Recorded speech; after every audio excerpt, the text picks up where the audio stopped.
प्यारे दोस्तों, आज हम आपको एक सच्चा वाक्य सुनाने वाले हैं। 11 साल की बच्ची मां कैसे बनी और उस बच्ची के साथ ऐसा जुल्म किसने किया।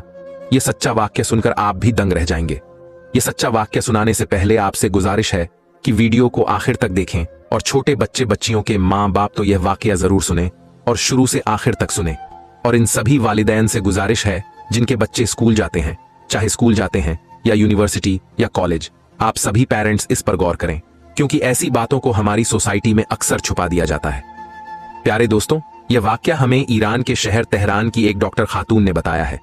वह खुद बोली है कि यह वाक्य उसके अपने अस्पताल में पेश आया है और उसने उस बच्ची की डिलीवरी अपने हाथों से की है। उस खातून ने कहा है कि यह सच्चा वाक्य ज्यादा से ज्यादा लोगों को पता चले ताकि सभी इससे सबक हासिल करें। डॉक्टर शानिया कहती हैं, मेरा नाम डॉक्टर शानिया है। वह जुम्मा का दिन था जब एक औरत अपनी कोई 11 साल की बच्ची को लेकर मेरे क्लिनिक में दाखिल हुई थी। मेरी नजर उस बच्ची पर पड़ी तो मैं हैरान रह गई थी। बच्ची का पेट गैर मामूली हद तक बड़ा हुआ था। जब मैंने बच्ची को देखा तो मुझे ऐसा लगा कि शायद इसे कोई बीमारी होगी या फिर पेट इसलिए बड़ा होगा कि पेट में पानी जमा हो गया होगा। मगर जब मैंने बच्ची की मां की तरफ देखा तो उसकी आंखों में आंसू थे। जब मैंने उसकी मां से पूछा, क्या बात है मोहतरमा, आप रो क्यों रही हैं? मेरी बात सुनकर उसने मेरे आगे दामन फैला दिया। मैंने जब उसकी तरफ नासमझी से देखा तो उसने अपनी चादर अपने सर से उतारी और मेरे कदमों में रख दी। वो कहने लगी, डॉक्टर साहिबा, खुदा के लिए मेरी इज्जत बचा लें। मैंने लड़की की मां की तरफ देखा तो मैं समझ गई कि क्या मामला है। दरअसल 11 साल की बच्ची प्रेग्नेंट थी और अब लड़की की मां मुझसे यह कह रही थी कि मैं इसकी जान यानी कि इज्जत बचा लूं ताकि किसी को भी यह मालूम ना हो कि उसकी बच्ची प्रेग्नेंट थी। मैंने उस बच्ची की तरफ देखा तो मुझे यकीन नहीं हो रहा था। मैं इसका अल्ट्रासाउंड करती हूं। नहीं डॉक्टर साहिबा, अल्ट्रासाउंड करने की जरूरत नहीं है। मेरी बच्ची पेट से है। आपको नजर नहीं आ रहा क्या? आप तो डॉक्टर हैं, आप अच्छे तरीके से जानती हैं। ऐसी बात नहीं है, लेकिन मुझे आपकी बच्ची को देखना पड़ेगा। मुझे देखना पड़ेगा कि बच्ची की सेहत कैसी है और यह कैसे प्रेग्नेंट हुई। क्या इसके साथ कोई जुल्म या ज्यादती हुई है? मैंने बच्ची की मां की तरफ देखकर कहा तो बच्ची की मां कहने लगी, नहीं जी, ये बात मैं नहीं जानती, आप इसी से पूछ लें। इसने तो हमारा मुंह काला करने में कोई कसर नहीं छोड़ी।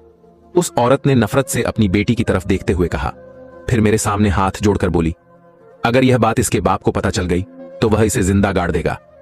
आपके शौहर को नहीं पता इतना बड़ा पेट है आपकी बच्ची का? क्या आपके शौहर को नजर नहीं आया? मेरी बात सुनकर वह अपने आंसू पोंछते हुए बोली, नहीं, वह तो यही समझते हैं कि इसके पेट में पानी भर गया है या इसे कोई इन्फेक्शन हो गया है। वैसे भी मेरी बच्ची बहुत नेक है। ये तो अपने मोहल्ले में कुरान पढ़ने जाती है। ना सिर्फ यह सब बच्चों से आगे है बल्कि दूसरे बच्चों को भी पढ़ाती है। मेरा मतलब है अपने से छोटे बच्चों को पढ़ाती है। इसे कुरान पाक बहुत अच्छे से याद है। इसी वजह से मेरी बेटी पर कोई कभी ऐसा इल्जाम नहीं लगा सकता। और वैसे भी अभी तो इसकी बहुत छोटी उम्र है, अभी तो यह इसका बचपन है। आप ये मत समझें कि मैं इसकी मां होकर इसकी तरफदारी कर रही हूं, बल्कि बात असल में यही है कि हमारे बच्चे बहुत नेक माहौल में रहते हैं, पलते बढ़ते भी बहुत अच्छे से हैं और उन्हें किसी चीज की कमी नहीं है। इसके तो स्कूल का माहौल भी बहुत अच्छा है, हर तरह की सहूलियत है। मेरी बच्ची के साथ ऐसा कोई मामला नहीं है, लेकिन बस क्या करें, जो अल्लाह की मर्जी। यह कहकर उस औरत ने सर झुका लिया तो मुझे उस पर शक होने लगा था। ऐसा तो हो ही नहीं सकता कि बिना किसी आदमी के, बिना किसी जुल्म और ज्यादती के यह बच्ची प्रेग्नेंट हो गई हो। किसी ने तो कोई जुल्म किया होगा, नहीं तो इसकी मां से लापरवाही हुई होगी, तभी तो इस बच्ची का यह हाल है। मैंने अपने दिल में सोचा। मैंने देखा कि उसकी मां मुझसे नजरें चुरा रही थी। ऐसा लगता था कि उसकी मां मुझे पूरी बात बताना नहीं चाहती। मैंने उससे कहा, आपको बच्ची की सोनोग्राफी तो करवानी ही होगी, तभी मुझे पता चल सकेगा कि आपकी बच्ची का कौन सा महीना है और उसका कौन सा इलाज किया जा सकता है। वह औरत सोनोग्राफी करवाने पर राजी हो गई। उसकी बच्ची को मैं सोनोग्राफी वाले कमरे में लेकर जाने लगी तो औरत बोली, डॉक्टर साहिबा, मैं भी साथ चलूंगी। ऐसा लग रहा था कि वह औरत बच्ची को अकेले मेरे साथ नहीं भेजना चाहती थी। शायद वह यह नहीं चाहती थी कि उसकी बच्ची मुझसे कोई बात कर ले। मुझे अजीब तो लगा, लेकिन प्राइवेट क्लिनिक में लोग ऐसे ही नखरे करते हैं। सरकारी हो तो लोग ज्यादा बात नहीं करते, डॉक्टर की हर बात को मानते हैं, लेकिन प्राइवेट क्लिनिक में कोई भी किसी की बात नहीं सुनता। खैर, ज्यादातर मरीज अपनी ही मर्जी मनवाते हैं और वह औरत भी अपनी बेटी के साथ सोनोग्राफी वाले कमरे में आना चाहती थी तो मैंने उसे मना नहीं किया। वह मेरे साथ साथ कमरे में आ गई। मैं उसकी बेटी की सोनोग्राफी करने लगी तो वह भी स्क्रीन पर नजरें गाड़े बैठी देख रही थी। देखकर मुझसे बोली, क्या लगता है फिर आपको, कोई उम्मीद है? मेरा मतलब है कि क्या मेरी बेटी की इज्जत बच जाएगी? देखिए, आप इज्जत और बेइज्जत की बात तो नहीं करें तो अच्छा है। ये छोटी लड़की है और वैसे भी इसने जब कोई जुर्म किया नहीं तो आप खामाखा इसके सर पर एक ही चीज बार बार क्यों थोप रही हैं? छोटी बच्चियों को तो ऐसे कामों में कोई दिलचस्पी नहीं होती। पता नहीं ऐसी घटिया हरकत इस बेचारी के साथ किसने की है। आपको अपनी बेटी के आसपास के माहौल की खबर रखनी होगी। आपको पता लगाना होगा कि यह किसके साथ मिलती जुलती है, क्या करती है, कहां जाती है, इसके साथ कौन रहता है। इन सब बातों पर आपको ध्यान रखना होगा, लेकिन इसके साथ साथ आपको अपनी बेटी का ख्याल भी रखना होगा। सोनोग्राफी रिपोर्ट आते ही आपको पता चल जाएगा कि आपकी बेटी के साथ क्या मामलात हुए हैं। मैंने उस औरत को बता दिया, हालांकि मैं सब कुछ जान चुकी थी। अल्ट्रासाउंड को पढ़ना मेरे लिए कोई मुश्किल बात नहीं थी, पर मैंने आधा घंटा फिर भी सोच विचार करने लगी कि मैं इस औरत को क्या बात कहूं, कैसे कहूं, क्योंकि कोई भी मां अपनी 11 साल की बेटी को इस हाल में नहीं देख सकती। यह सच्चाई सुनकर कहीं वह बच्ची को मारना पीटना शुरू न कर दे। मैंने उस औरत के साथ बड़े प्यार से बात की। मैंने कहा, देखिए, आपकी बच्ची बहुत नाजुक हालात से गुजर रही है। इस लम्हे पर इसकी जान भी जा सकती है, इसलिए आपको इसकी बहुत ज्यादा ख्याल करना होगा। अगर आप इसका ख्याल रखेंगी तभी इसकी जिंदगी आसान होगी। वैसे भी आप बच्ची की मां हैं, कोई दुश्मन तो नहीं जो आप इसके साथ बुरा सलूक करेंगी।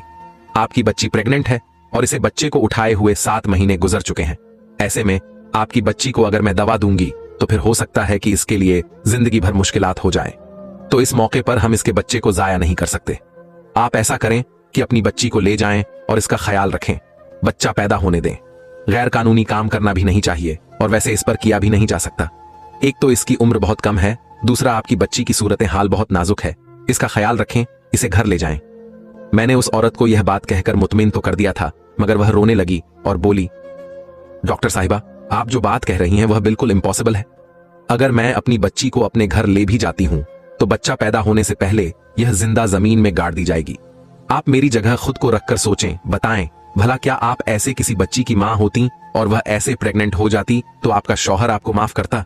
सारी बातें तो बच्ची की मां पर ही आती हैं, सवाल उसकी तरबियत पर उठते हैं। मैं इस हालत में इसे घर नहीं ले जा सकती। आप कोई ना कोई हल बताएं, वरना तो मेरे लिए अपनी बच्ची को छोड़ने के अलावा और कोई चारा नहीं होगा। उस औरत की संग दिल्ली देखकर मैं हैरान रह गई। आप अपनी बच्ची को छोड़कर कहां जाएंगी? आपकी बच्ची का आपके अलावा सहारा ही कौन है? देखिए मैडम, यह बात तो मैं नहीं जानती, लेकिन अगर आपके पास